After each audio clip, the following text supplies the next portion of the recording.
What's going on, everybody? And welcome to the Our Perspective podcast with me, your boy, Easygoing A, and my big bro, DJ Head Rush. What up? What up? So, ladies and gentlemen, we thank you and appreciate you for tuning in as usual.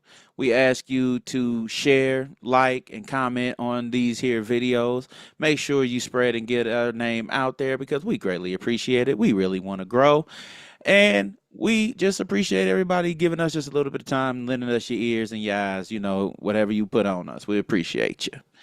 So today, as you can see, not fully staffed. So we're not going to give you guys the full show, but we're just going to give you just a little bit of a taste of what it is that we're going to talk about. And we promised y'all that we would be talking about guns on the next episodes. So we just want to give a little mini taste since we're not, all the way, because I'm going to be very honest with you. I do not know as much as my brothers do about guns. I know they go kapowie. So, but nah, they know a lot more than I do, and to be honest with you, I was going to take a back seat to everything. So, but the little bit that I do know, I'm willing to share in this mini episode until we can get the two experts together because expert I am not. So, as we all know, as we were talking about last week, we were just talking about the Carmelo Anthony thing, and we were talking, which led into different conversations about knowledge of the laws when it comes to guns and what people understand, not only here in our state, which is in Indiana, but just around different places. Like it's just around, just the United States as a whole, because there's a lot of conversation and a lot of controversies that come with gun ownership. There's always a different conversation that happens, especially after mass shootings. What guns should be allowed, what guns should be owned, who should own them, and the regulation.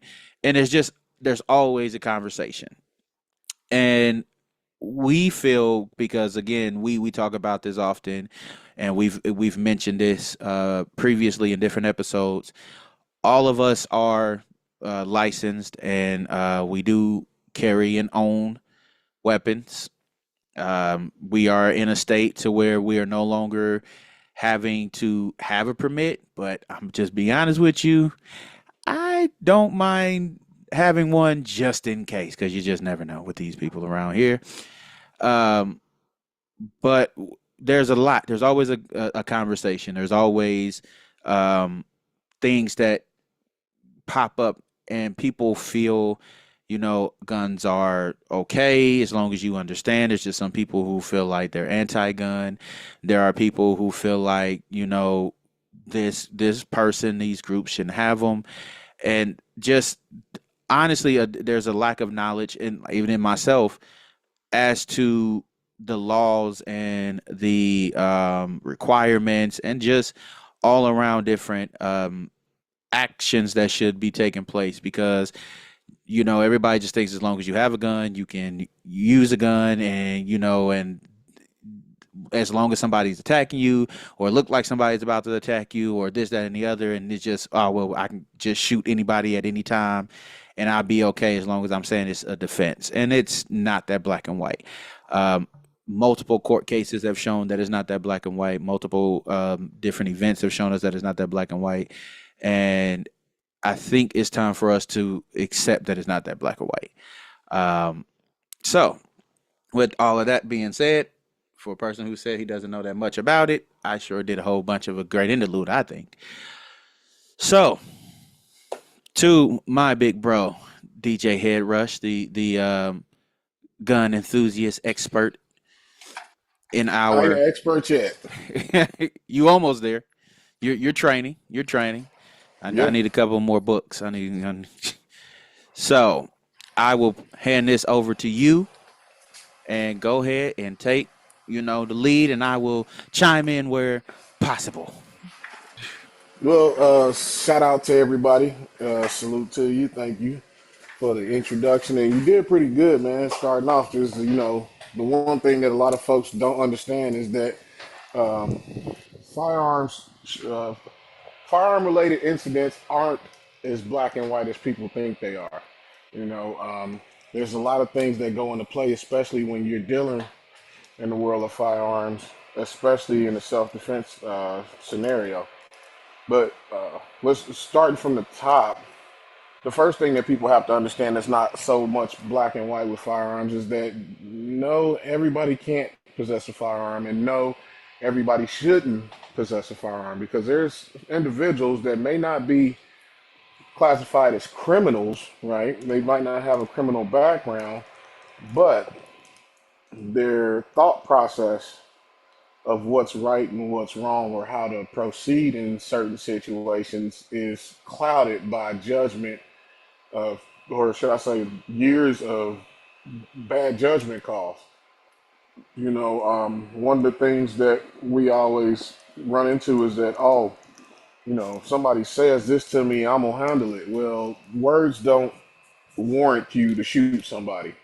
Like people can say what they want, but if you go in the court of law and say, "Oh, I'm here on a self-defense charge because so and so said something to me," well, unfortunately, you going to jail, and there won't be any way around that because the prosecutor's job in a self-defense shooting or a self-defense incident, I hate to use shooting, but in an incident where self-defense has been, uh, how can I say, use of force has been elevated, the prosecutor's main job is to make it look like the person who elevated the use of force is looked at as a potential threat to society.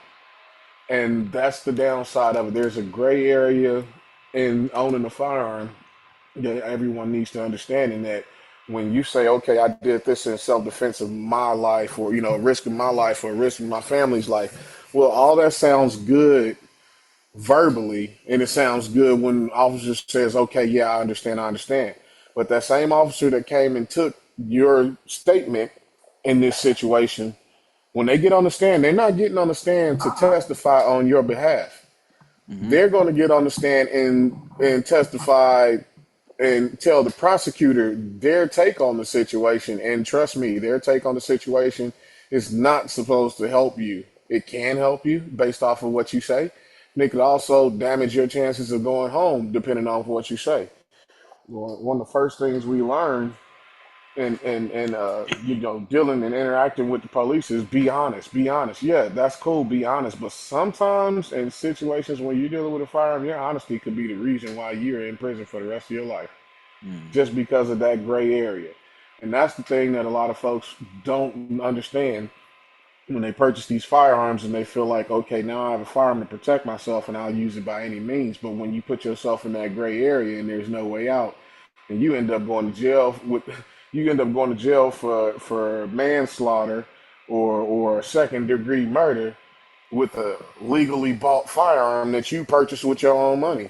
So it's good to know laws and what laws your county or state or whatever municipality you live in. It's good to know those laws, because the reason why a lot of folks end up in prison for the rest of their life is because they don't know the laws.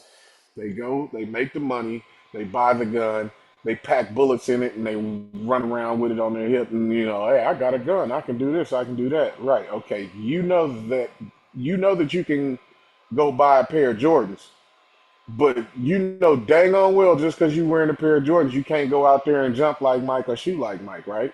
So you take that same concept, that same analogy with a firearm, and you put it in. And once you get a firearm in your hand, just because you have a firearm and you have possession of a firearm and you can go buy a firearm, you have the right to go shoot anybody just because you having a bad day, or just because they said something to you. Even a person standing on a third floor balcony with a knife, pointing the knife directly at you and say you're a dead man, you still have no right to shoot that person because they're 3 stories in the air, you're on the ground level.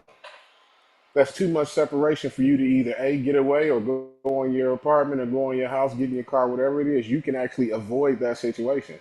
The problem with a lot of us owning firearms is that our egos get in the way just because we have that upper hand. Now that you have an upper hand, you can control the situation that you may or may not be in, and you say, "I got a firearm, I can control this." So now your ego is blocking your judgment.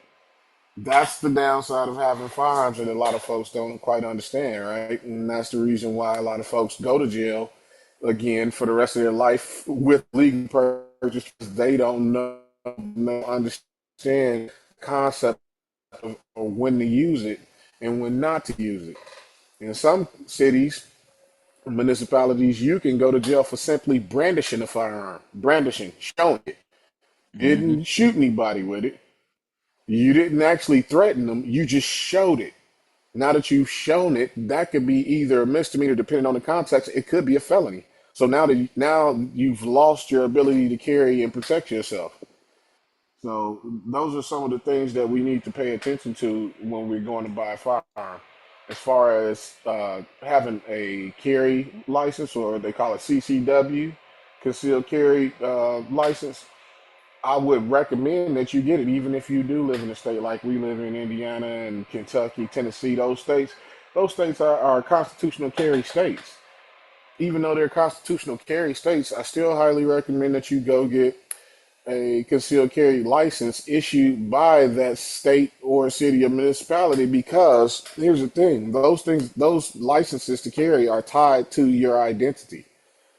In certain situations, officers have the ability to see who's carrying a firearm by running your name, or, by running your name or your social. If your social and your name is, or should I say, your name is connected to your vehicle, in some cities and states, they can pull that information up and they can see that you are a registered firearm owner, or not just owner, but you have a concealed carry license. So that gives them the upper hand to know that, hey, I'm dealing with somebody that actually carries a firearm before they get to the car. The downside of not having that license to carry, you get in the interaction with an officer, they run your information, they don't know if you have a firearm on you or not. In certain situations, there have been situations where people have firearms in the car and they go to tell the police they have a firearm in the car and they reach for it, now they're shot. Those are some of the things you got to pay attention to. And honestly, shout out to Dion for that, because when they first went constitutional carry, I said I wasn't gonna worry about getting a license. And our brother Dion was like, "No, you need to go get that piece of plastic, because that's just another reason for them to hem you up. And when they hem you up, they A, either gonna violate your rights, B, mess around and shoot you, or C, and be like, oh, he was reaching for a gun. I didn't know he was supposed to have, and now you beat up on the news going to jail Hmm. for nothing." You see what I'm Yeah. saying? So I was like, you know what, that makes sense. So I went ahead and got my concealed carry license, even though we were a constitutional carry state. And having that pink card on you actually has its benefits, especially in the process of purchasing firearms, or even trading firearms off to someone else. They know you got a concealed carry license. Just because you got the license don't mean you haven't committed any crimes. Because if police didn't take it from you at the time you committed a crime, then that's kind of on them. But the benefits of having that pink card is that even when you go to different states, they see that you're actually licensed to carry. It's called reciprocity. When you actually have a concealed carry license from your home state, the state where you reside at, and you go to other states that have reciprocity with your state, like Indiana to Kentucky or Indiana to Ohio, states like that, if you ever have an interaction there, you don't have to worry about whether you are in the right or in the wrong on certain states that don't have constitutional carry. You might go to a state that has reciprocity with Indiana, like Michigan, but Michigan doesn't have a constitutional carry. I believe, yeah, if I'm not mistaken, Michigan doesn't have the right to constitutional carry. So that means you actually have to have a license to carry a firearm in the state of Michigan. But if your license to carry from Indiana is good, you can go to Michigan with your firearm. You don't have to worry about getting in any trouble. Situations like that. Same thing with Indiana to Kentucky, Ohio, Tennessee, Georgia, pretty much all the states directly south and directly south, two to the east and one north. Outside of that, any other neighboring states out around Indiana, like Illinois, they do not. provide reciprocity for our licenses. And the sad part about that is they blame that on the I-65 pipeline, saying that people were purchasing firearms through Indiana, bringing them back into Chicago. So instead of them fixing the problem, they cut off all the law-abiding citizens that would love to travel to Chicago or travel through Chicago or Illinois alone, just to get to where they're going. Now they're potentially criminals every time they cross the state line, even though they actually have a concealed carry license from their home state or the state that they reside in. So that's just some of the gray area and some of that red tape that a lot of citizens, I won't say just over abroad, citizens don't understand or don't know. And then when they go into these gun shops, the guys and girls that's selling them the guns, they'll hint on that information a little bit, but those folks aren't entitled to find out your personal business, to find out where you're going when you leave there. That's not their job to do that. So putting it on the FFL, which is the Federal Firearms Licensee, which is the people that sell you your firearms, putting that responsibility on them to try to find out where their customers are going or what they're doing with the firearm after they make that purchase, it's kind of a catch-22, because in the customer service world, it's only so much information that you are really allowed to ask the customer before they look at you and like, you asking way too many questions. You too much dip on your chip, and that kind of makes you look like a bad representation of the company. It makes you look like a bad salesperson as well. So it's only so much they can say or ask before they're prying into the customer's business. So you can't blame it on the people that's selling the firearms. And a firearm is an inert item as long as it's sitting still and is not in the hands of someone. So at the end of the day, it's all about the person that's making the purchase, who we have to rely on to be prudent and make good moral decisions. And here we are back to square one. So, when purchasing a firearm, you got to know, first of all, check your ego at the door. Check your ego at the door. That's the first thing you want to do, because just because you got a firearm don't mean the person next to you don't. Yeah. So So yeah, that's just some more important things other than purchasing a firearm. And as far as black folks in our community, the one thing that really annoys me, I'm not gonna say yeah, it annoys me more than anything, is when I hear people from our community say, "I don't like guns. We shouldn't have guns." Who? Who? You make that choice for yourself, because here's the thing: just like every other law and right that we have, that we've attained as citizens of this country, somebody had to fight and die for those rights. And what a lot of black folks don't know, which the reason I'm getting to, the reason why it annoys me to hear them say I don't like firearms and we shouldn't have firearms. Well, first of all, the Second Amendment was written for folks to have firearms against a tyrannical government. Not saying that the government is tyrannical right now, but it let's say, is. for instance, well, okay, let's just say a situation like October 7th over in Israel was to happen here on American soil. Yeah, I know. I hear you right now saying, no, that's impossible because our borders are so protected. Yeah, whatever. They're not. Our borders are not as protected as you think they are, because if they were as protected as you think they were, we wouldn't be having the conversation we've had for the last few years about what goes down on the southern border, on how other folks are coming into the country. So telling me the borders are secure, that's a lie, and I don't Shoot. care. Those ain't The, even the borders I'm worried about. Sure. exactly. Those ain't the So folk I'm worried about. those ain't the folk I'm worried about. Them folks, hey, bring them Yeah, on over. as They I ain't said, bothering me. they come here to work. Those ain't the ones I'm worried about. Exactly. It's the ones It's the that can other come ones. in from Florida. It's Yeah, the ones that can come in from New York, Maine, and yeah, they, everywhere else. yeah. But the problem with that is that we got we got a bigger problem to deal with if that were to happen. People dropping out of helicopters and jumping out of planes with parachutes and all of that. Man, if something like that were to happen on this land, we got the upper hand. But if they start outlawing things and taking it away from folks, then we got a bigger problem. Is the rights written back in the day? They wanted anybody to possess a firearm, but a free man.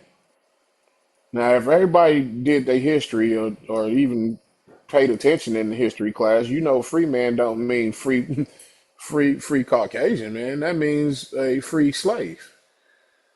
Now, they wrote this stuff. This is laws, and especially the 13 colonies over there, you know, Massachusetts and all of them, they wrote that in their books. They didn't want any free slave to possess a firearm. So here we are, man. We got people, like I said, we got people that actually died to have that right. There was a Sojourner Truth said in every black household there should be a Winchester rifle hanging above the mantle, hanging above the fireplace. Why would she say that? That was way before our time. That's because we were supposed to have these firearms to protect ourselves from folks that were always trying to do wrong against us. And then when we get nowadays, we got, you know, we got the right to have firearms, we got the right to purchase them and enjoy them and go shoot them when we want to and stockpile ammo and just enjoy your Second Amendment. But then you get those one-offs. It's like I can understand you don't like firearms because of the violence it may have caused in your life or people that you've been around, but you can't say you don't like firearms just because. Like that's ain't no, it ain't just because. You know, like I said, it could be because of death in your family. It could be because somebody decided to take their own life because of it. Who knows what your reasoning may be. But to say I don't like them just because I don't like them, that really annoys the crap out of me because the reason why we have that amendment is for you to practice it. And you're not practicing it, you're part of the problem. And then you'll be the first one screaming, I'm a victim when something happens to you and oh, I wish I had a gun. Well, you got to get over your dislikeness for firearms, you know. And they always say, oh man, well, we don't need them in our community. Why not? Why don't we need them in our community? I mean, I hate to say it, the only most of the people that's doing all the crime in our community looks like us. But do you want to be a victim of a crime because you failed to protect yourself? Like 911 don't show up like they do in the movies. Ain't a cop just sitting at the corner waiting for something to happen. You know, No. so you know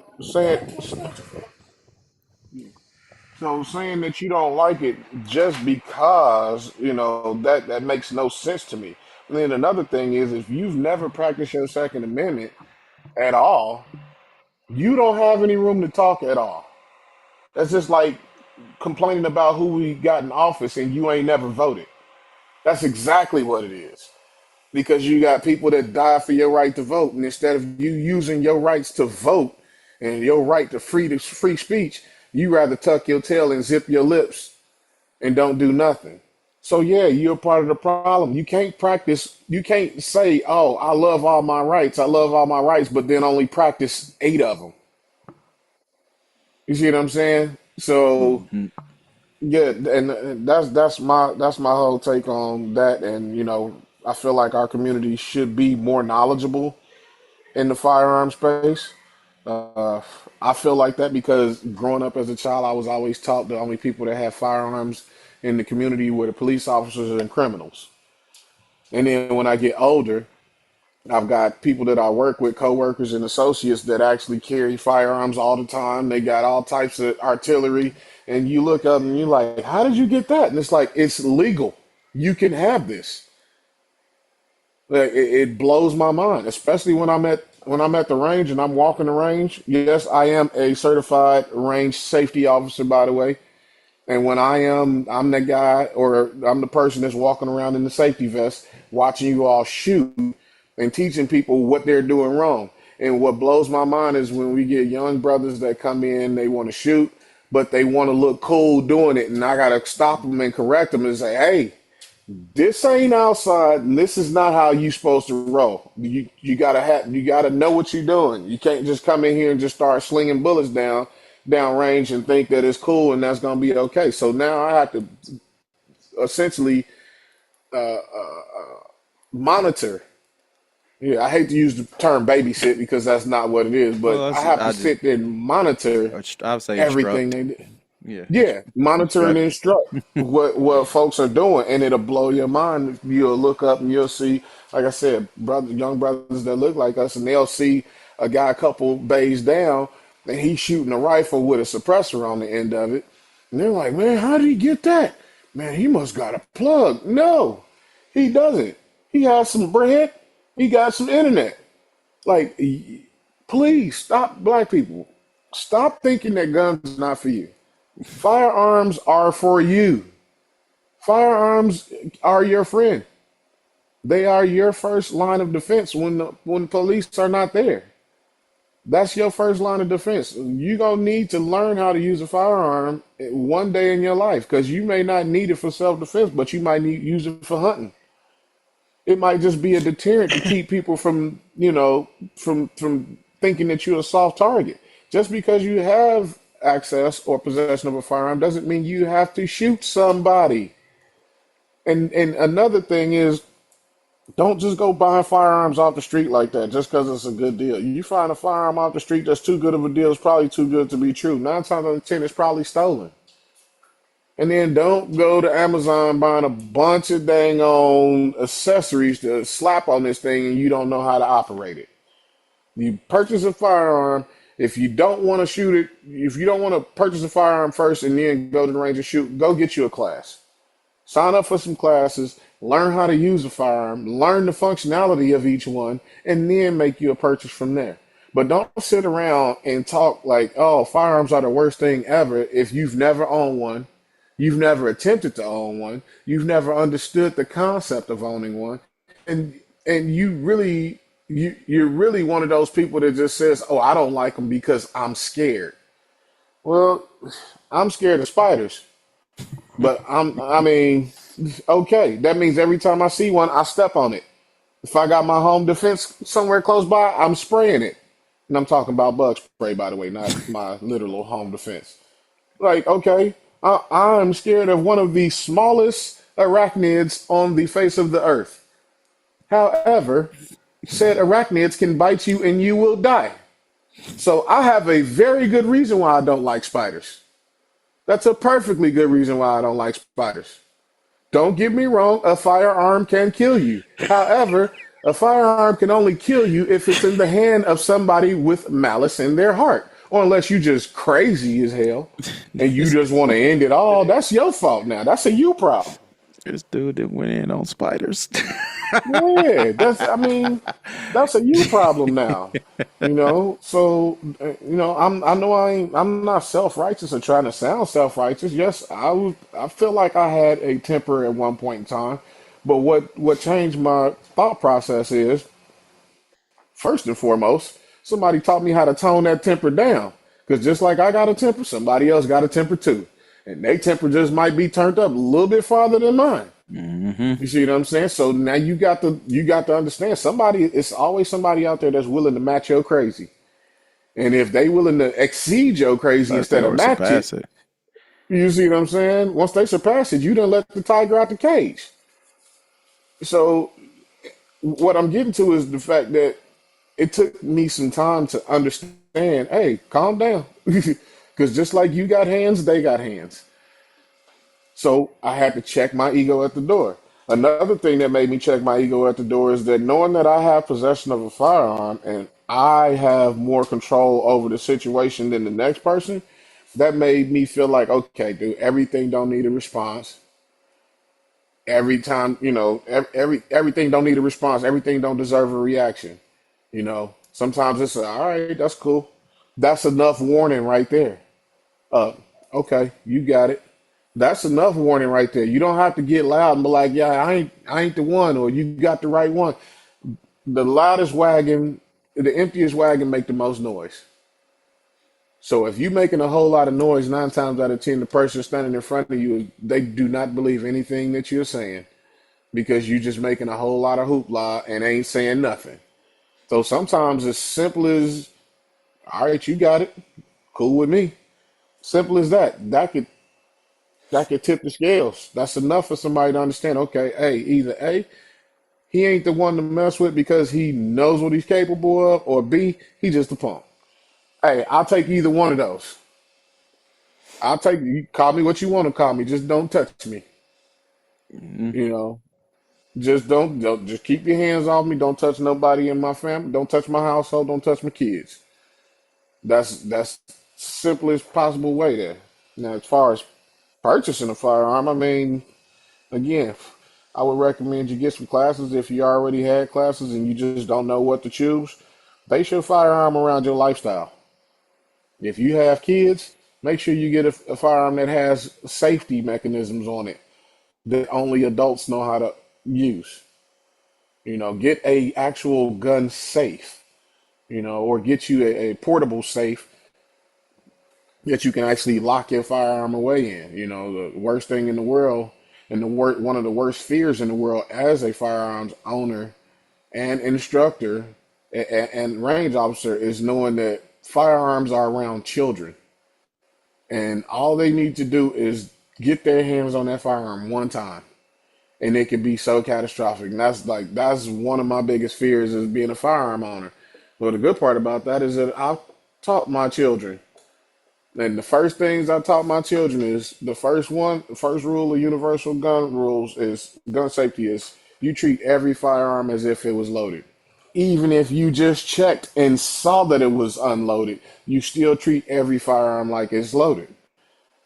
Those Starting off with that is the best thing to do. Learning those four safety rules. I Treat don't know. every firearm like it's Yes, treat every firearm like it's loaded. Always do a safety check. That's one rule itself. Yeah, Always do a safety check. I guess Never go ahead. never point a firearm at nothing that you're not willing to destroy. Keep your finger off the trigger until you're ready to take your shot, and always know target acquisition. Target acquisition means knowing what your target is and what's beyond it. Because here's another gray area of owning a firearm that a lot of folks don't understand. You are responsible for every projectile leaving your firearm. Everyone. If you get into a self defense incident and you send 5 shots down, you're responsible for every projectile that leaves that firearm. And if one of those projectiles happen to hit someone other than your intended target, you can be held reliable and accountable. You're gonna be held accountable for that. And whether that person wants to hit you with assault or attempt murder, that's on them. But you have to understand that now you got a bigger battle on your hands. So now you got to deal with the self defense situation that you may be free from. You still end up doing time for the person that was standing behind your target that had nothing to do with it. So there's a lot that goes into it. It's just where do you want to start unpacking? It's because yeah, you gave a lot there. So I can shed. Let's going to go all the way back and then recover. So like I said we live in Indiana, so it says no permit or license. It's not requirement. It's not required. Um, for handguns, shotguns, and rifles are allowed in vehicles of all persons 18 years of age and older who have not been deemed an improper person by the state. An improper Hmm. person could be someone with a felony conviction, domestic violence offense, or has a dangerous mental illness, among other disqualifying reasons. So then it gives you a penal code. Gives you a penal code. It says, in short, any proper person is defined as Indiana Code 35 35, 47 47, C. 1 7. So Mhm. anybody with violence and anybody who's been convicted, they're probably not going to, they shouldn't have it. So anybody who has all of that stuff, that's what they're deemed as improper person. Open carry, yes, both open carry or concealing from a firearm are legal in Indiana. Um, we all know that there's restrictions.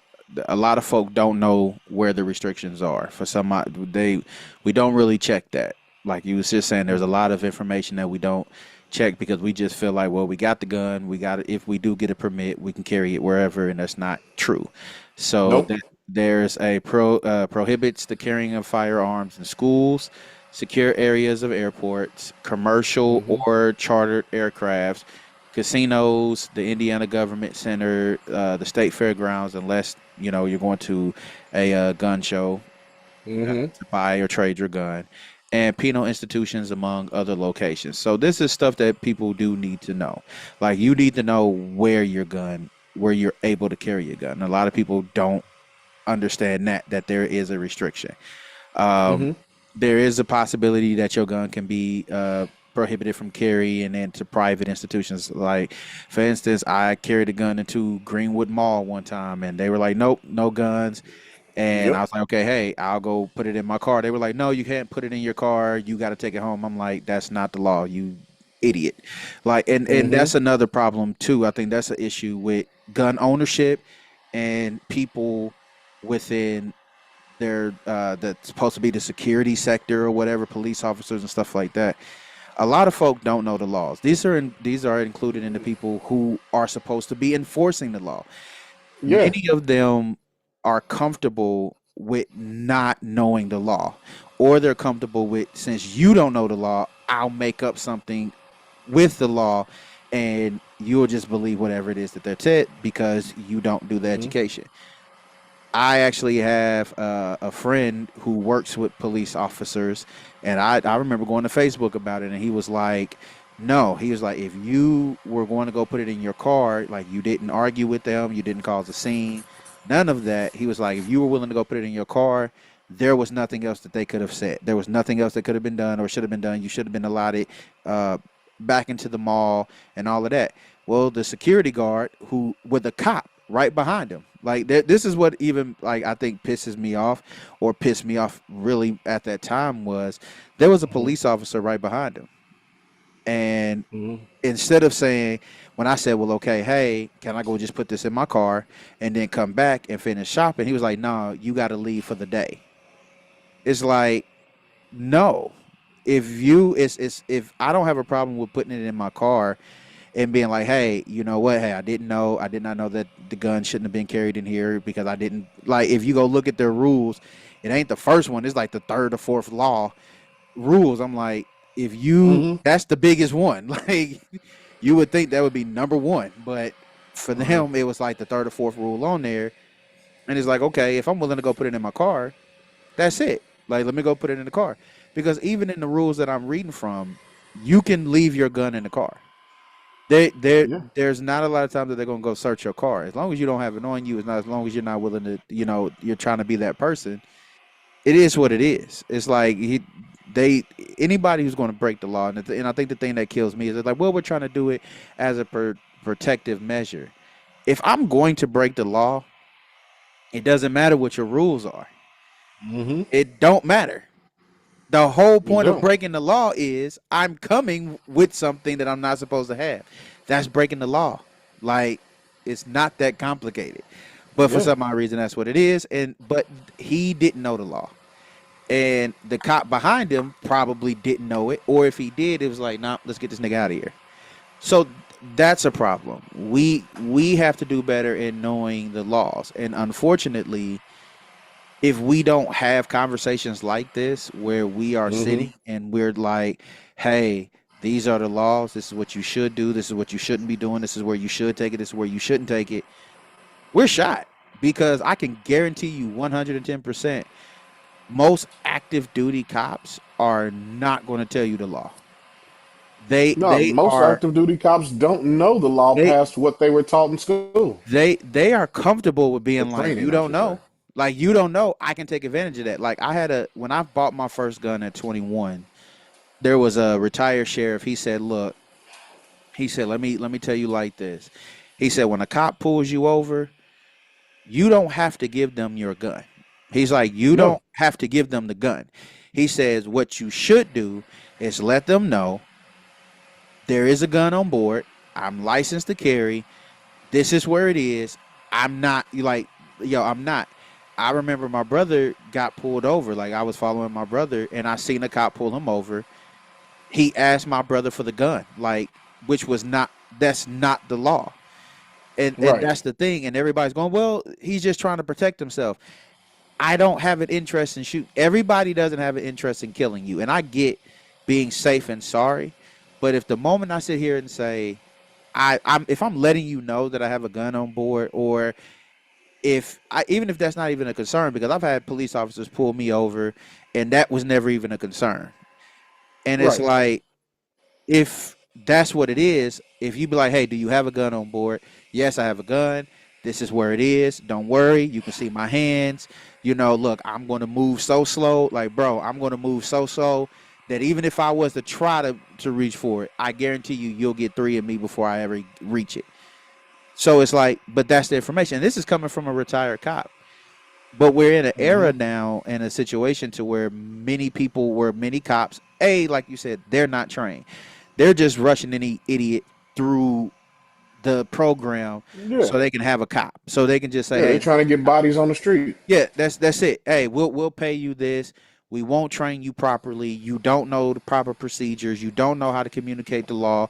You don't know. You just like being a jackass in a uniform that feels you are above the law that you're supposed to be protecting. And Right. that's an issue. We need to know the laws ourselves. So it was that. Didn't know the law, figured that out, as I was going. As far as carrying in another state, like you was talking about reciprocity, it's 32 states that recognize Indiana's license to carry a handgun. So the passage of the constitutional carry will not affect these reciprocity agreements. Some states may require an individual to obtain an Indiana license to carry a handgun for non-residents to carry open or concealed. All See. Indiana license carry a handgun valid on July 1st, 2022 will continue to be valid until the original expiration date.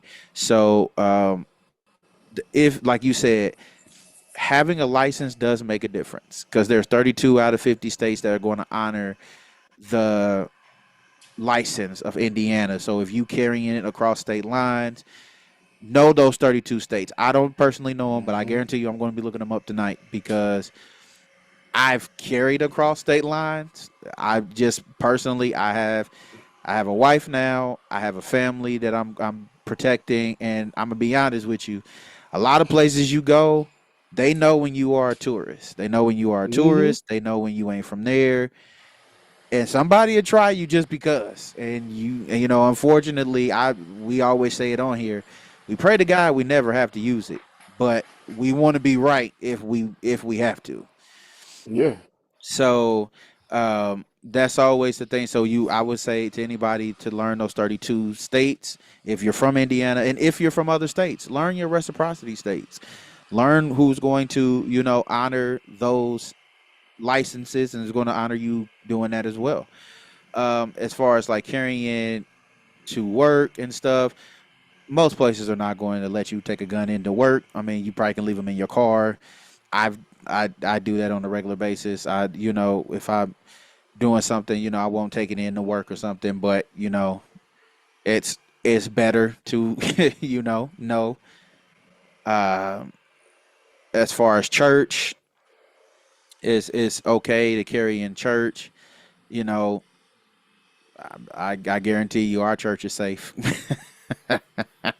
I I remember Well, just saying. the crazy thing is that in certain situations, even including churches or houses of worship, it's really up to the person who actually owns or is in control of said location. So certain situations you can have a firearm. Say for instance you got a firearm on you at the church, right? Hmm. Nobody can tell you that you can't have that firearm at the house of worship except for the head of that house of worship. Now, if that head of house of worship tells you you can't have that firearm there, then you got to leave the premises. So it's like you said, it was some spots that you can't carry a firearm in. And the sad part about it that I don't agree with is that malls is like, no, you can't bring a firearm in here. Shut up, because last time I checked, Greenwood and Castleton Mall both have high crime rates and people coming in there shooting the place up. Like Greenwood, let's not act like Greenwood wasn't just on the news in 2022 because some law-abiding citizen, right, who Hmm. purchased a firearm legally that shouldn't have had said firearm, right, walks right into the mall and shoots the place up. and he got killed by an actual law-abiding citizen that was carrying a firearm in the same mall that you got told to take your firearm out of. The Yep. only difference between you and Elijah Dickens' firearm is the fact that he had a Glock 43 on him, which is super small, super concealable. That's why they didn't know he was carrying like that. And then another thing, they probably wasn't paying attention to him. I ain't gonna lie, it's been a few times I'm like, whatever. Not I don't trust. Look, I don't trust nobody else, especially a security guard, to secure my safety. like they flash like cops there. You are literally there as a deterrent. You are You not there to protect anything. You don't even have the cyber. They don't even have firearms on them themselves. Well, that's why I said they're starting to do police officers in there because how I got found out because I've carried a gun in Greenwood Mall every time I went until last year. Like I never knew that you were not supposed to carry a gun in there until literally last year. I had a gun on me every time I walked in there, I and how mean, they found out was they got a bullet sniffing dog with a cop, and he smelled the metal from my gun, and that's how he was like. And the cop came up to me. He was like, "Hey, you got a gun on you?" I was like, "Yeah." Like the fact that I'm even sitting here going like, "Yeah, I got a gun on me," and he was like, "Oh yeah. yeah, you can't have that." And I was like, "Oh, like since when?" I was like, "Bro, I've always, you know." He was like, "Yeah, no, you got to leave." I was like, Hmm. "Okay, well, can I just go put it in my car?" It's like, dude, this is where I like. That's where I think that separation of, hey, if I'm doing something, if I'm trying to find the common thing, if I'm abiding, if I'm knowing, that's where it is. And unfortunately, that's what I said. Those security guards, you don't know the law. You know mall rule. Like you are Yeah. nothing outside of the mall. Like if you walk out the mall and be like, "Yeah, I'm a security guard," like we gonna whoop you. Like it's like you can get whooped outside of that mall. Like Yeah. you're not what you think you are, bro. Like and you're Nope. not an actual police officer. And unfortunately, sometimes these mall cops get very much beside themselves and Hmm. think I'm an actual police officer. I'm a Nope. civil servant. Like, no, nigga, you gotta call somebody to make an arrest. Yeah. Like to come get You, you, you gotta call somebody. You feel and even and that's what I'm saying, having a cop and or they'll say they have a cop behind them and they think that the cop is just gonna be like, "Yep, I got you." And it's like you're not on the same league. You're not. Those police officers is laughing at you just as much as we are because they're like, you really think you're one of us and you're not. Like you still have to call us to get certain stuff done. And I don't think that there's a like I said, not knowing the law on both ends, from our side and from their side is the biggest problem. But like I said, even in the church thing, like we was talking about, it says because some churches have schools connected to them. It says like you're not supposed to carry on school property if it's connected to a church. It says, but however, a law was amended in 2019 to allow possession of a gun on school property while attending a religious ceremony or worship service in the house of worship, or while a person is carrying out their duties as an employee or volunteer at a house of worship. So it's really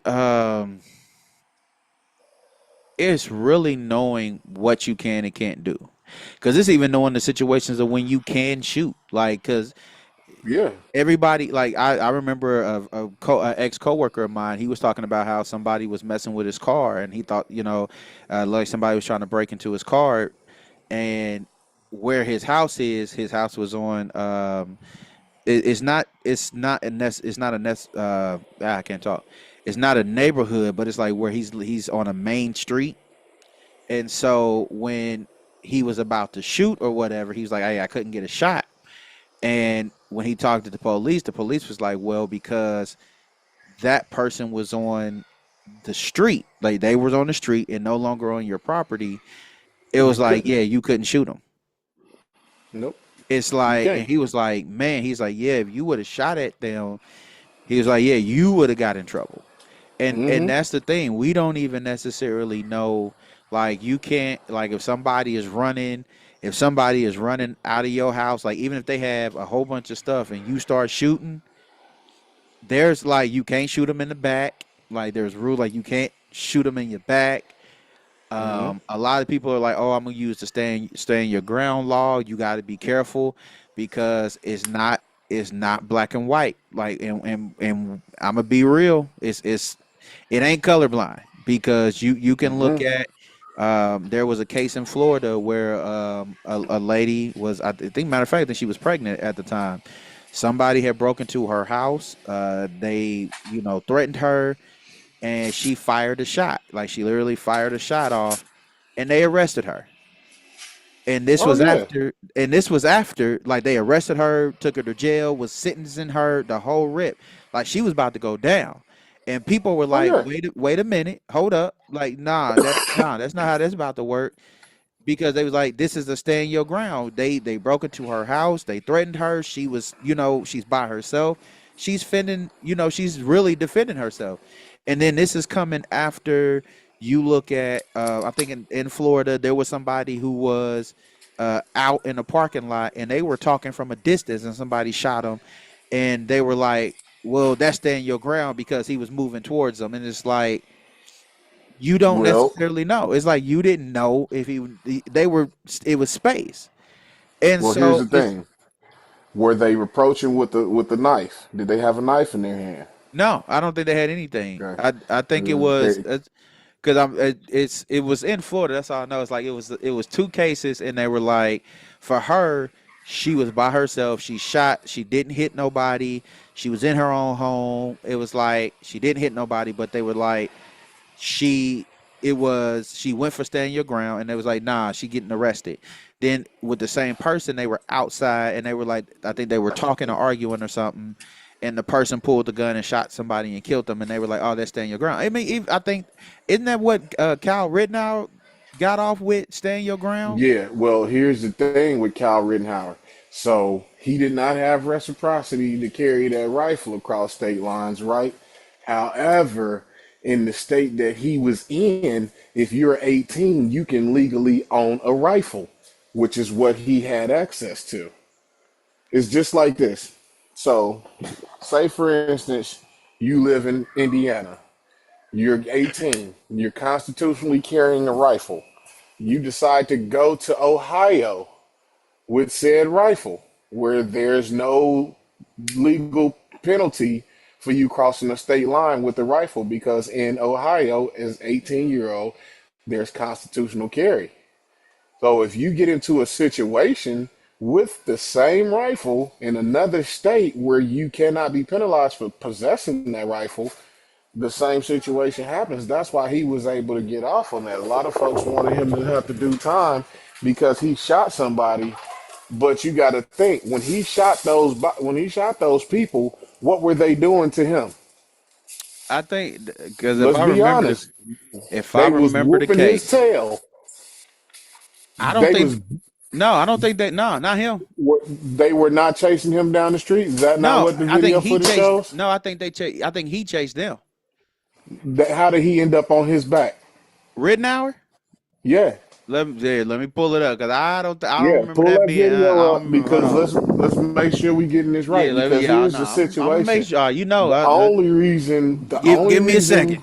Pulling it up. yeah, the only reason that I remember him getting off is because of them whooping on him when he fired those shots and them chasing him when he fired those shots. Now, if he shot somebody before that, I recall he did shoot somebody before that, and that's why they started chasing him.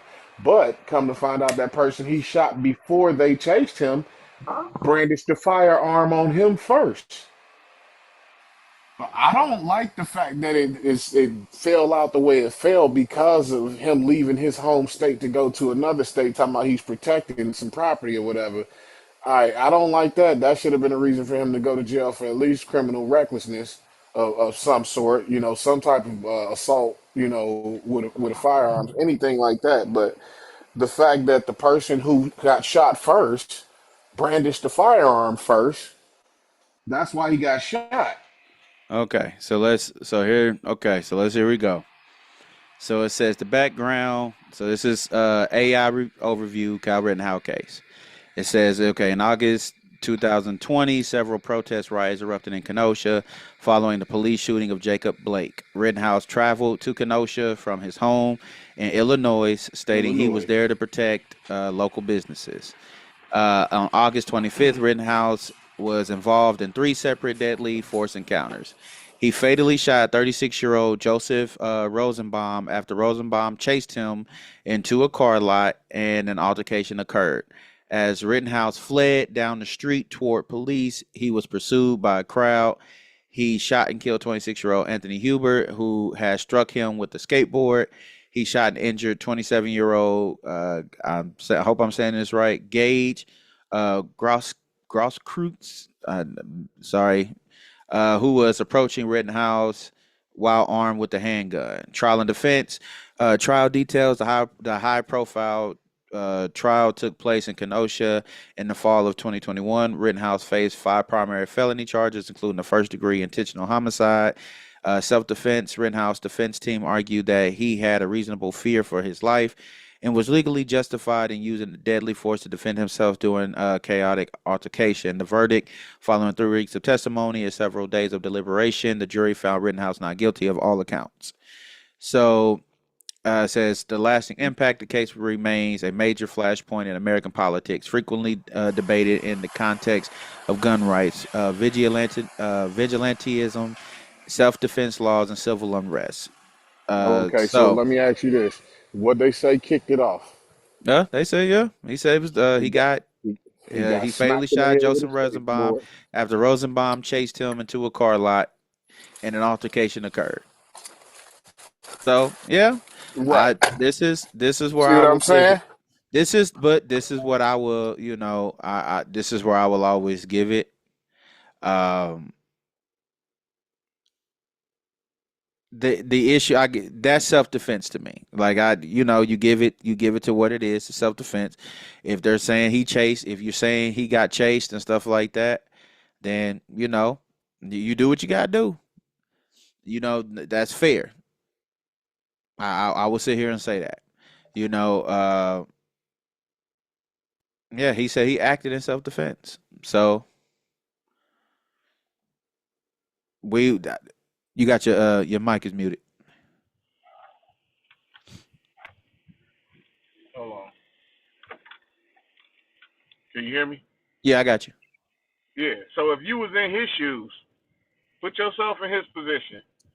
What you gonna do? You gonna hold on to your rifle and hope they don't beat the crap out you, or you gonna open fire to get them off you? Oh no, I agree with this. I will say this. I will agree with the self defense. What I don't agree with is a 17-year-old being down there with an AR-15. So Exactly. I will That's so now we can argue that, like I guess we can argue, if you want to argue that. Now, by all means, if he's protecting himself, he's protecting himself. I have no, by all means, he's protecting himself. That's fair. Like I his can't. right.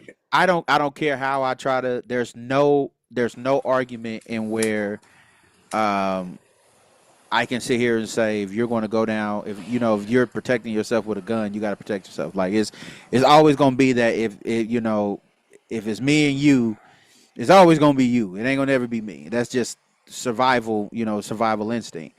What I will Hmm. say is, as a he was as a parent, you shouldn't have taken your 17-year-old from Illinois to Kenosha, and he's talking about, oh, I want to protect somebody, and then you know he's he's in that position. So I feel like as a parent, you failed him. But I think it also sets one of those dangerous things, because now if you are going to say we are protecting and protest, like, and it's like, okay, if anybody tries to do anything to me, it's self-defense, and now we're looking at cases, and we're looking at cases where people are self-defense. Hmm. That Now, like I said, is now we got to get into the colorism. Now we got to get into the extents of the law, because is it fair? is it fair across the board? Well, we know it ain't fair across I the board. mean, Well, we know it's hey, not fair across the board. So, not no, but I've seen some situations where it went the other way for folks on the opposite end of the spectrum that don't look like us.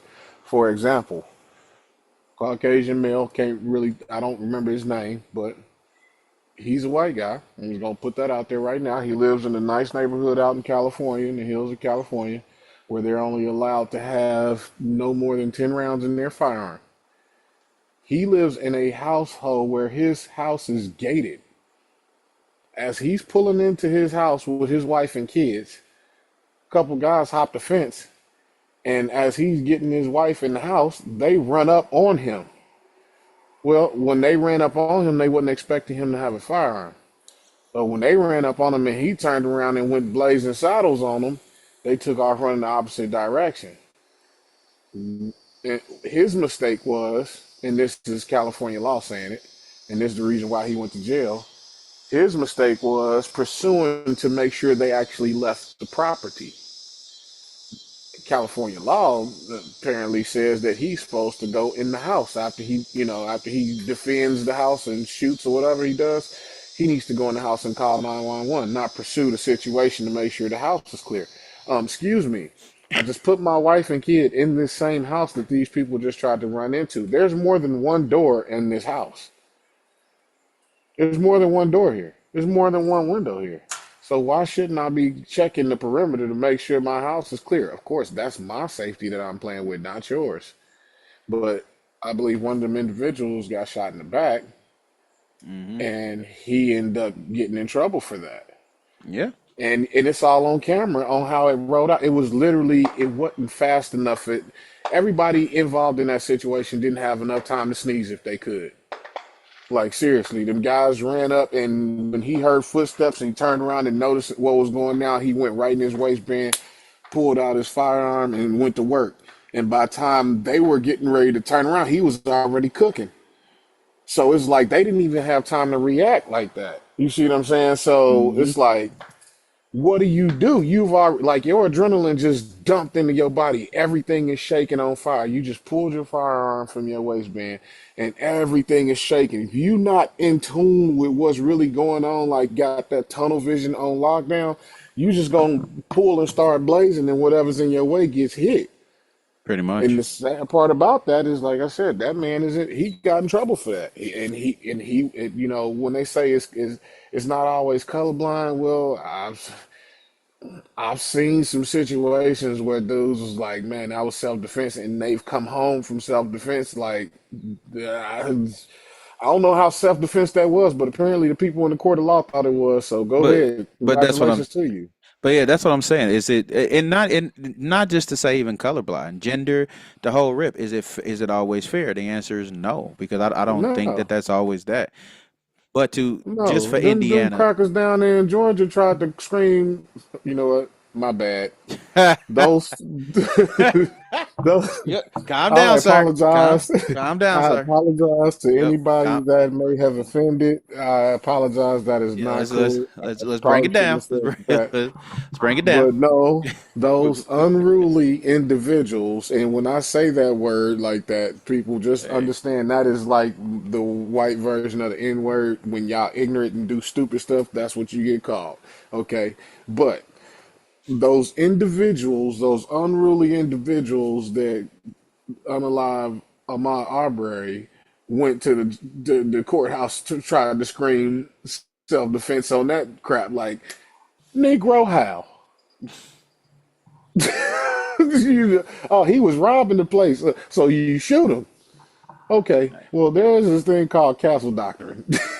well, don't There's I this got thing you right called here. castle I got you doctrine. right here. So it says in Indiana, you have the legal right to shoot or use deadly force to protect yourself and or others from imminent death or serious bodily harm. Under the Yep. state stand your ground and castle doctrine laws, you generally it sucks when I read in front of people. I'm like Dave Chappelle off of the show. Mhm. You Yep. generally have no duty to retreat if you are in place. You Hmm. have a right to be provided. you are not committing a crime. Castle Doctrine, Indiana Castle Doctrine provides specific protections when you are in your home or in an occupied motor vehicle. Presumption of fear. The law presumes you have a reasonable fear of death or serious Mm-hmm. bodily injury if someone is unlawfully and forcefully entering or attempting to enter your dwelling or vehicle. Deadly Mm-hmm. force. You are legally justified in using deadly force in these spaces if you reasonably believe it is necessary to prevent an unlawful, forceful entry of attack. Stand your ground law. Outside of your home or vehicle, you still have the right to stand your ground and use force if you face reasonable perception of a deadly threat. No duty to retreat. You do not have to attempt to flee or escape before using force if you are in a public place where you are legally allowed to be. Reasonableness. Boy, that was a word. The Mm-hmm. force you It's a use. word. Yeah, it's actually, yeah, it's reasonable. Yeah, it's reasonableness. Yeah, it's a lot. Mm-hmm. I'm shocked I got that on the first one. I'm just saying that hooked on phonics killer. No, I'm playing. The force, the force you use must be proportional and reasonable to the threat you are facing. So, I think a lot. That's the one that's always gonna get somebody. It's just you Mm-hmm. got to Yeah. use the proportional and reasonable force to the threat. Important limitations. Not for mere trespassing. You cannot use, so this one is important. So these are the important ones. So for if y'all ain't listening, as a gun owner, these are the ones. This is the stuff that we need to know. Important limitations and expectations. I mean, and exceptions. So important limitations and exceptions. Not for mere trespassing. You cannot use deadly force merely to protect property, such as preventing someone from walking across your line or stealing an item. A person has an implied license to knock on your front door. Mail carriers, door to door sales. So, people we've seen, like when you see people pulling out guns because somebody is just walking on their grass, somebody is parked in front of their house, and you see these videos of people walking out with guns and stuff. That is illegal. It's illegal, But though, you know what? You know what's crazy about that? That's grounds to get yourself shot. bro. That gives that person that you pulling that person that you are allegedly doing that to. That gives, if they are carrying, that gives them the reason to That compel you. you've escalated the Like situation for no reason, and for no reason. you don't have the legal right to do it. Just because somebody is walking across your, like, how many times have we seen videos? I ride motorcycles and stuff like that. I've watched videos of motorcyclists who would just be like, hey, they parked on the side of a street or something because they ride in the neighborhood don't like it, and they might pull Hmm. over just to rest or something to get themselves together, get themselves out of the heat, because it is hot riding a bike, especially if you're Hmm. wearing protective gear and helmets and stuff like that. It's very hot, especially in heat. So it's Yeah, like when the you bike take is hot off. and then the weather is hot. Yeah, so it's like if you pull over and you are resting or something like that, and people come out and they're like, "What are you doing here? You're on my property." Because you got people who think that a public street is their property. Which is not. It's not.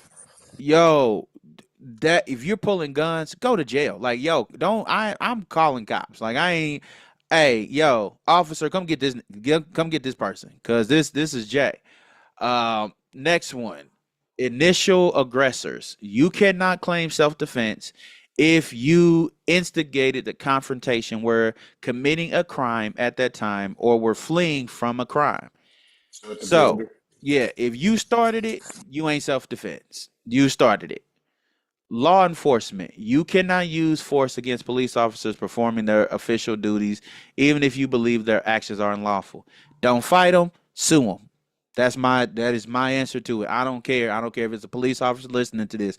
If they do wrong, if a police officer is wrong, don't fight them, sue them, sue them. I mean, you get better outcome that You'll way. get a 10 times better outcome. I ain't fighting you. You sitting here. You literally hurting me. You literally beating my tail, and I ain't do nothing. And it's an unlawful arrest. I don't even care if you try to pin charges on me. I'm suing the crap out of you because you can beat Trump charges.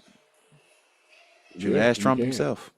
Shoot, his wasn't even trumped, and his one trumped up, and he beat him. Shoot, his stuff was Right. actually legit. So Crazy if he work. if he can beat actual charges, Come on, man. then we can beat trumped up. I'm just saying. Crazy work. But I was like, nigga, if he can still get elected president, and this nigga had 34 felonies, he literally had 34 felonies. He done cheated. He didn't grab women by the coochie, Man, and he can still like, get elected president and fire everybody who is supposed to put him in jail after. Oh, nigga, we can at least beat some jaywalking tickets. Like, nigga, I can, oh yeah, all we can day at least get long, away with them. all day long. And then finally, they has restricted locations. State law strictly prohibits carrying firearms and therefore using them in self-defense in places like schools, government centers, penal institutions, secure airport areas, and casinos. It was saying then it for us it is to review the specific statutory wording, consult Indiana Code 35-41-3-2 regarding the use of force to protect a person. Um, and that's the stuff, man. I think it's really us.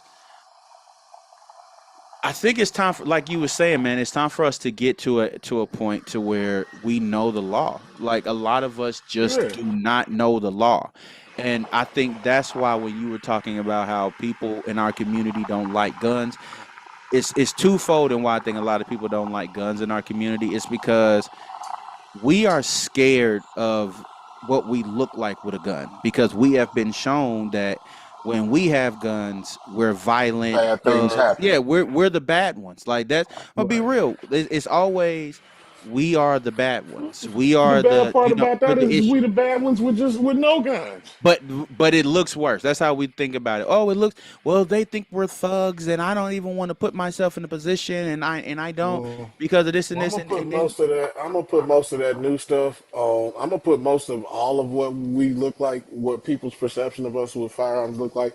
I blame that on gangster movies and people per, depicting them and trying to depict it in real life. I For example, remember back in the day when gangsters used to carry the pistol in their pants with no holster? It yep. was chrome. Hmm. All right, so everybody want to have their pistol hanging out the pants, so everybody can see that they got one. And then remember back in the day, in the old gangster movies, they used to take the pistol and hold it sideways and shoot. Yep. And you see Negroes out in the street talking about some, yeah, I'm gonna hit them like this sideways, like da da da. I'm like, all right, bro, like, all right, now that I'm aware of what's going on behind the scenes of the firearms industry and community, I look at that stuff like, man, we was some fools to begin with, and that's the reason why we got the perception that we got when we have firearms, and that's the reason why we got the thought process that we have when we do own firearms. Because even somebody that's just new to firearms from our community, they still feel like they doing something wrong when they get around the police with a gun. Yeah. It's your right to have it, bro. Well, it's Chill out. fear, but I think it's fear. It's It, not just but it's it's manufactured yeah, fear. but that's what I'm saying. It's not just the movies that did it. It's the news that did it. And I'm saying this as a person, and I'm saying this honestly. I went to school for journalism. The Right. news is the news is a construct of what people want to tell you. Whatever the story, whatever a good story is, that's what they want to tell you. That's Yeah. that's what it is. It's Yeah. and I'm saying it because I met more people who work in news that was like I wish I never done it than people who've been like, oh, I love this job. It's like news can be a construct of however it is they want it. They will tell you a story based off of certain information. Oh, it's like because what they used to teach us I tell was the truth when the lie is more entertaining. well, it's like dog bite man is not a good story. Man bite dog, that's a good story. Like that's how they construct the news. What is the biggest story? What is the best story? And I'm gonna be honest with you, depending on where you are, it depends on what story. Like how quick can they get somebody out there to find out the story? With us as black folk, and not to always take it to a racial thing, but I mean it kind of is because it's different. I know a lot of people want to go like, no, we all go through the same thing, and no, it's I wish it was, but it's not. when you see how you are depicted in so many stories and the way that they talk from the tones, and I'm saying it as like I said, coming from it and studying it, the way you use a tone, how you inflect on certain things, how you write certain things, how they might edit a picture. If I don't know if people remember this, but there was a picture that was taken of Barack Obama, and they darkened his skin tone because they know that if you darken, darker complected people get a more harsh reaction. So people think to tend that they are guiltier than a person who might be lighter skinned. If and that's a whole nother story in itself. That's a whole nother psychological study within itself. But it's all of that stuff is how they tell a story. When you look at it, they don't mind going to say, you know what? Yeah, this shooting happened in the urban area of black folk. It's not that shootings are not happening in white. It's not happening in white neighborhoods. It's not that murders are not taking place in white neighborhoods. It's what level of it's almost a sense of how do we want to control this. When you go look into the murders that happen in like whiter or more suburban neighborhoods, it's we can't believe this happened. We're just such a quiet neighborhood, and we don't know what's really going on. And it's crazy because we were not like this. Like, you will see stuff like there's inflections, there's tones. We were not like this. We've only recently, like, you will hear certain stuff that they say, and then when there's something happening in the urban neighborhood, they will go find the most coonish person that they can find, hair all over the place. They in pajama bottoms. They in a spaghetti strap, tank top, no bra on, hair wrapped up, talking about some. Yeah, I seen them's over there, and these man, we's tied. It's like it's how a story get presented. So it's like when you talk about violence, and that's what they're showing you. It's like, okay, I don't want that. I don't want the gun because I don't want the perception. I don't want them to perceive me as the gangster. I don't want them to perceive me as the ignorant fool. So it's like I'll stay away from them. And I'm like you. It's not, the guns don't kill people. What do you say off of Money Talks? He's like, guns don't kill people. Guns He don't says kill stupid people. MFs Stupid kill people. with guns kill Right. people. That's the problem. Is that's the reality. We blame the gun, and we don't blame the gun older. We don't No, blame we the never gun do. older, owner, and holder. Owner. Yeah. We don't blame them. We or if we do, or when we blame them, it's who the owner is. If and we try to, oh well, and then we try to tell the story however we want to try to tell the story and present it. And that's what I'm saying. For us, if you are a black person or just any person at all, learn your right. Don't, like you said, don't be scared of owning a gun. Don't be scared of knowing how to use a gun. I'm gonna be very honest with you. I will say this: the one thing that I do admire about our Caucasian brothers and sisters, they're gonna teach their kids how to use a gun. Man, ain't They're that the they're going to truth? teach their kids how to use it. They're going to teach their kids how to clean it. They're going to teach their kids. They're going to teach their kids gun safety. Their kids are going to Hmm. know how I to see it all the shoot time, and man. do all that. Our kids are sitting here. The reason why our kids get a gun in their hand is because they feel like, well, this is gonna make me tough. Nah, that's why I have a nephew. I have sisters. I told them, they're younger than me. I said, well, look, when I go to the range, you can go to the range with me because I would rather show you how to use a gun. I would rather show you how to hold a gun in case you need to, because my brother may not be home on one particular day, and this is what you need to do. Like, and hey, this is what you need to do. Hey, you might be at home, or you might be right there. They might want to see my hands, and you might be standing behind me, and you can reach my gun, and you can protect. Like, there's a lot of scenarios to knowing how to use a gun will be beneficial. That's Hmm. not giving somebody knowledge is not giving them the license to go out and do it. Is giving them the information just in case. Exactly. It's a And that's just why just in that case. that's why I took all my girls from the youngest to the oldest. Everyone has shot a firearm and knows how to operate a firearm. Every last one of them know the four main rules of gun safety. All six of them, from the oldest to the youngest. I will say it again. All of my girls know how to operate a firearm, and I'm not just talking about a handgun. They've shot. All of them have shot an AR-15. All of them Hmm. have shot a pistol. All of them have shot a pistol caliber carbine.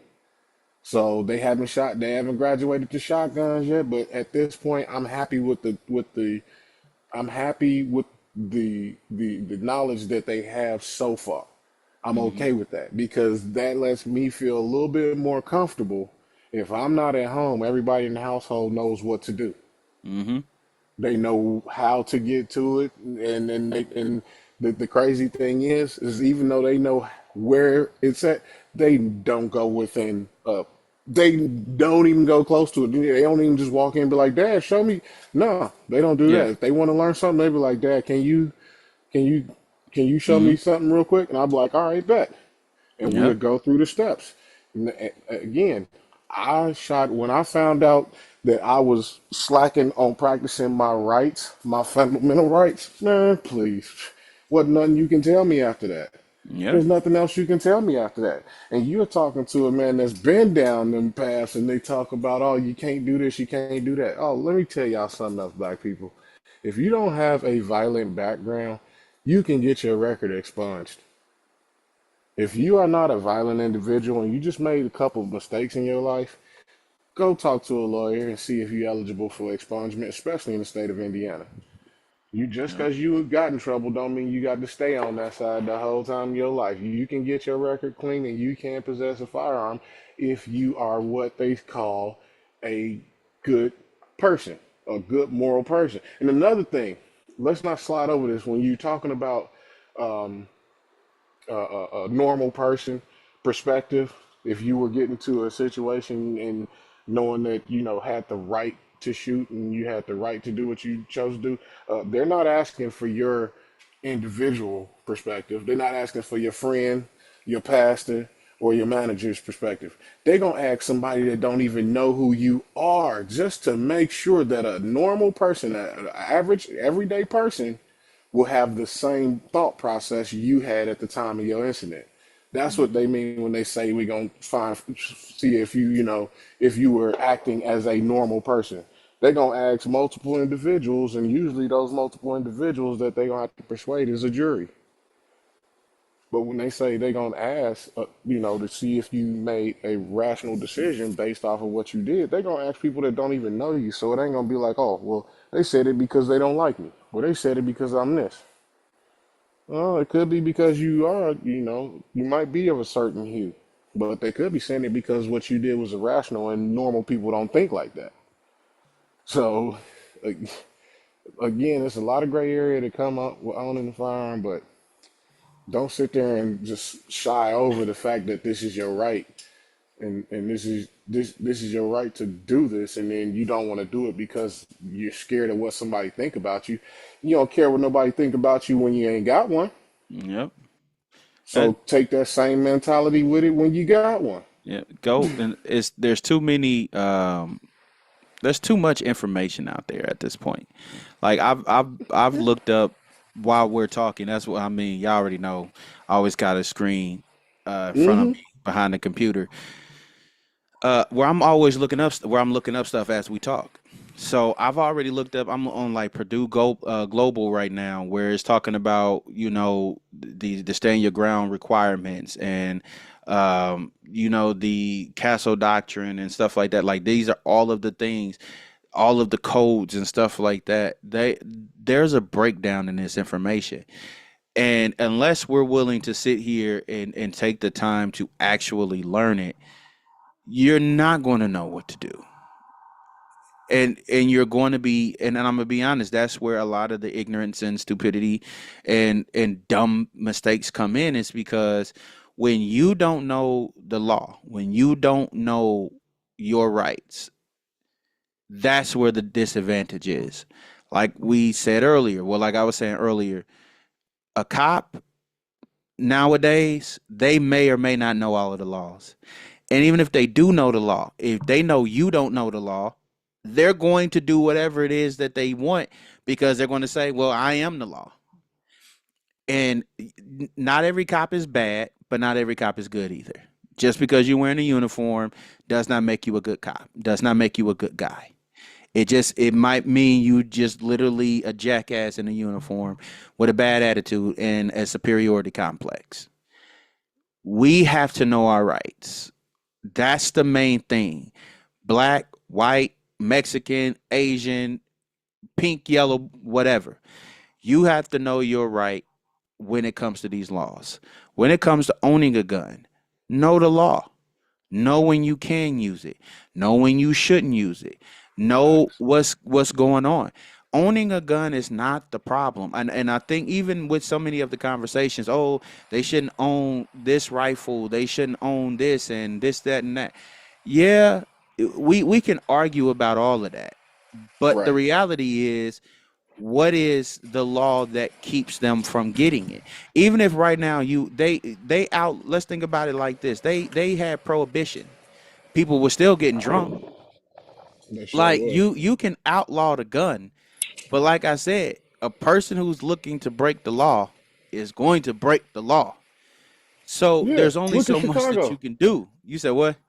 Look at Chicago. Yeah, it's well, their They- crime is down. In Man, all this, down in all fairness, it's down.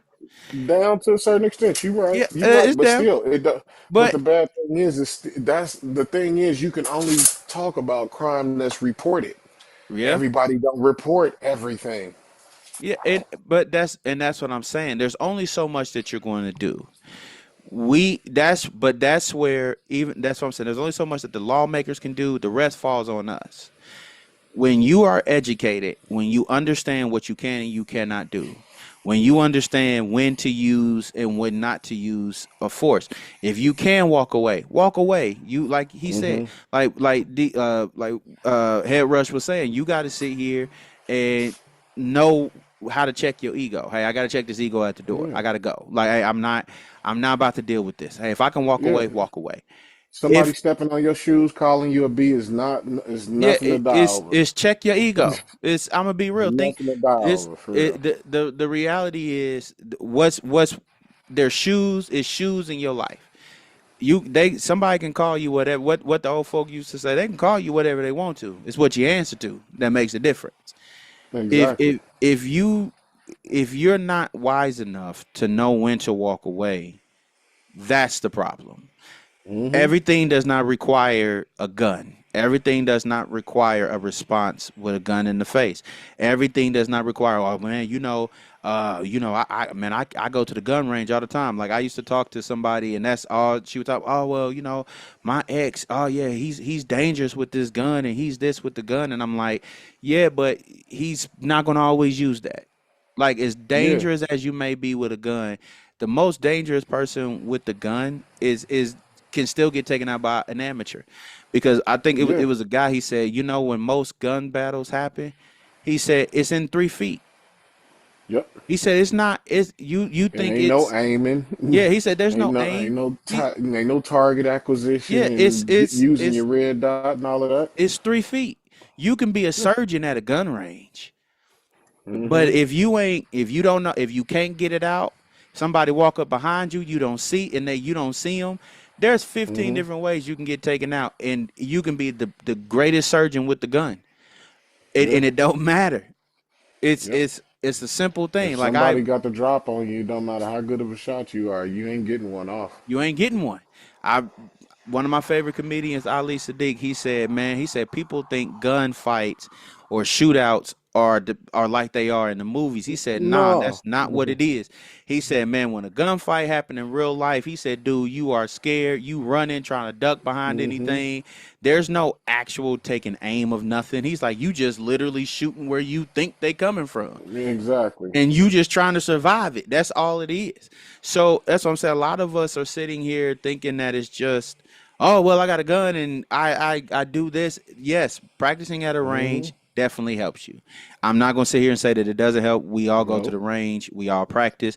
It gives you a set of skills to go over to just make it habit forming in a sense. There's just you can Yeah, just it just gets your body it's muscle memory. It yeah, gets your muscle memory. muscles just That's like it's like a it's like gym. It's like lifting weights. That's all it is. yeah. It's giving you, it's training Not your only body that, to. it's like when you grab a fork, dude. Like so when you grab a fork to eat, you was taught a certain way to hold said fork, right?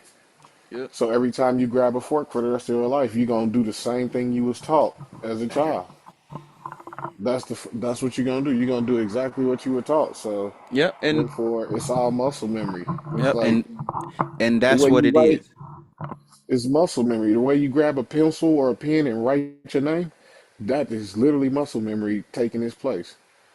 Yep. So So you it's know, it helps. Like I'm never gonna say it don't have its place, but but hmm let's it.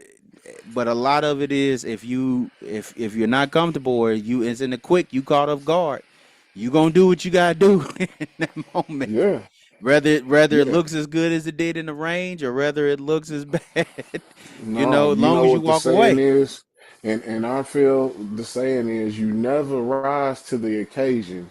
You always fall to the level of your training. Mm. That's why you go to the range. You don't go to the range because eventually, or hopefully not, but you don't go to the range thinking that one day you're gonna be John Wick Jr. and you're gonna have to take out a group of people and have to do it flawlessly and not come out unscathed. No, that's not the purpose of going to the range. It's a few things that people. I'm gonna say it's three type of people, maybe four, but I'm gonna start with just the main three type of people that go to the range. Ones that have firearms that are just using them for protection in their home and in their car. They only go every now and again to make sure their firearms still work. Other than that, they don't even go to the range. They make sure it works and they can shoot and they can still hit stuff and then they disappear. Right? That's one. Two, you have the guy that likes doing projects and he spends all his time at the range trying to dial something in or make sure it works and functions properly, right? Also keeps him for protection as well. But for the most part, he's just a collector and he likes to do projects and put stuff together and be like the wow, hey, look what I got type guy, right? Or girl. Then you have the third, that person that's there for protection, but they want to get into competition shooting. They want to be the best of the best out of their group. They are the gun guy of their circle. Like when people need to know information about guns, they know what they need to do, or they got like the first line of defense for information and things like that. They collect a lot of stuff, but for the most time, they spend a lot of their time at the range trying to get better so they can get into different levels of firearms. I'm the third guy. I'm that third guy.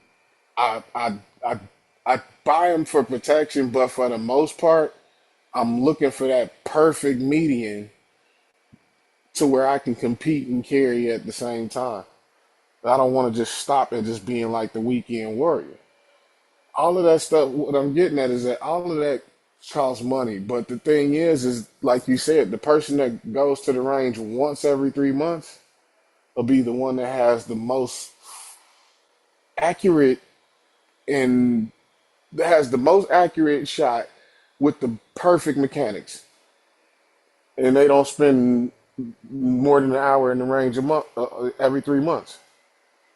But for the guy like me, that's always in there trying to get better, oh, I gotta get better, gotta get better.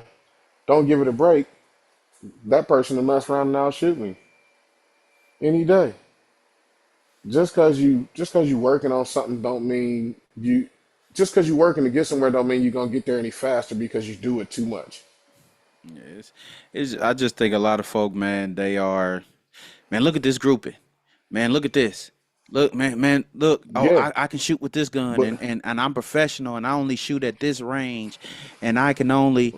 My thing is when the smoke hit the fan, and none of that matters. it's I don't care what range you shoot at.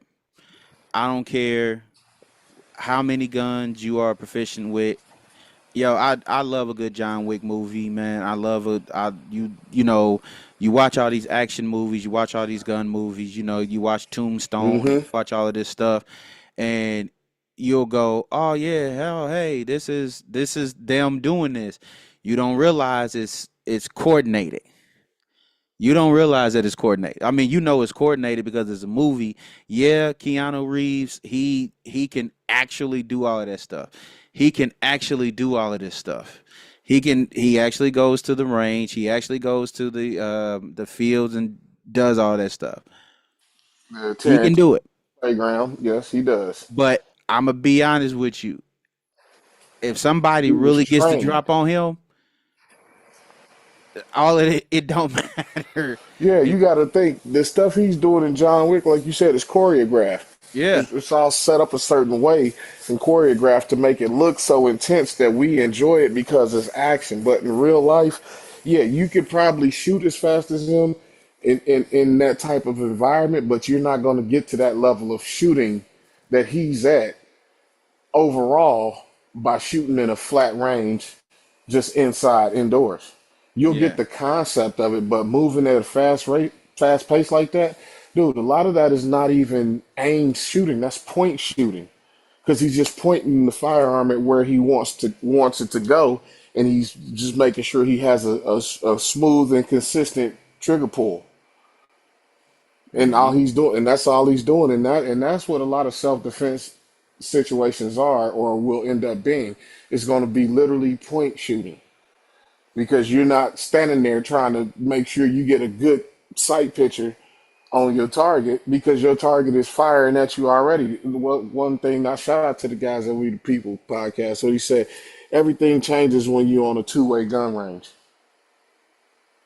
See, when you just shooting at a paper target, it's just you just going down range with the paper target. But if that paper target turned into a human target and it started coming back at you with the same thing you sending back at it, I mean, now that changes the dynamic of how things play out. Oh yeah, they it's it's So, it's it's a lot that goes into it, and that's what I said. I think we were supposed to do a mini episode, but it turned into the full thing. But nah, this is part it, one. yeah, but and that's what I'm saying. I think there's so much information that's got to be out there, and I think the most prevalent to start to wrap it all up is know your, owning the gun is not a problem. You know, it's what you do with it and what you know and using it is that makes it a problem or not. You have to be knowledgeable and owning a gun. Everybody should not have a gun. Everybody, and I'm being very honest about that. I am pro gun. I'm cool with that, but there has to be regulations. I don't think everybody needs to have a gun. If you short tempered, you quick to outburst, you always ready to go grab it, gun not for you. Knowing your rights and stuff to as far as carrying, as far as using, as far as all of that, that is important. How to clean your gun, how to maintain your gun, important. Know the basics. If you don't know anything else, like I said, Walt and Aaron are way more knowledgeable and guns and gun safety and gun knowledge, all of that. They're the guys. I will always I will call them in a minute and be like, "Hey, yo, bros, what do y'all think about this gun? What about this? What about that?" It's I just I know if it fits my hand. I know what caliber it is. I know what I'm looking for, and you adjust in shooting.